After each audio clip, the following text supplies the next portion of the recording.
សម្ដេចតេជោហ៊ុនសែនបានជូនយោបល់ទៅរាជរដ្ឋាភិបាលថាក្រៅពីបញ្ហាប្តឹងទៅតុលាការយុត្តិធម៌អន្តរជាតិ ICJ កម្ពុជាគួរពិចារណាបញ្ឈប់ការចាក់ផ្សាយខ្សែភាពយន្តថៃលើកញ្ចក់ទូរទស្សន៍កម្ពុជាទាំងអស់និងអាចឈានទៅបញ្ឈប់ការនាំទំនិញថៃមកប្រើនៅក្នុងកម្ពុជាផងដែរសម្ដេចអគ្គមហាសេនាបតីតេជោហ៊ុនសែនប្រធានព្រឹទ្ធសភានៃកម្ពុជានៅយប់ថ្ងៃទី12ខែមិថុនាឆ្នាំ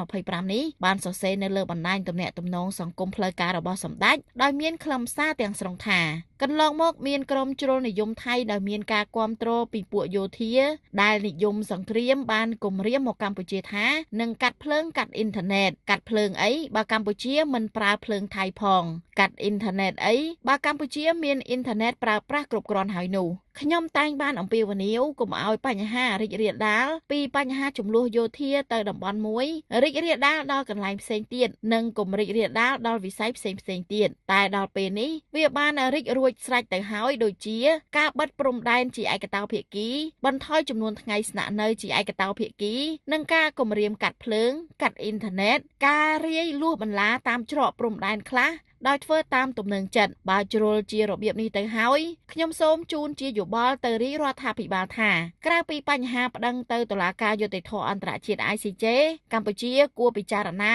បញ្ឈប់ការចាក់ផ្សាយខ្សែភាពយន្តថៃលើកញ្ចក់ទូរទស្សន៍កម្ពុជាទាំងអស់និងអាចឈានទៅបញ្ឈប់ការទិញទំនិញថៃមកប្រើប្រាស់ក្នុងកម្ពុជាផងដែរកម្ពុជាមិនគួរខ្លាចថៃបណ្ដេញពលករខ្មែរត្រឡប់មកប្រទេសវិញនោះទេព្រោះរឿងនេះយើងក៏លំបាកថៃខ្លួនឯងក៏លំបាកដោយសារក្រុមហ៊ុនថៃខ្វះកម្លាំងពលកម្មដែលធ្វើឲ្យសេដ្ឋកិច្ចថៃរងផលប៉ះពាល់មួយផ្នែកផងដែររឿងទាំងនេះសុទ្ធតែផ្ដល់មតិសម្រាប់ពិចារណាតែរឿងគួរធ្វើភ្លាមគឺបញ្ឈប់ការចាក់បញ្ចាំងខ្សែភាពយន្តថៃលើកញ្ចក់ទូរទស្សន៍កម្ពុជា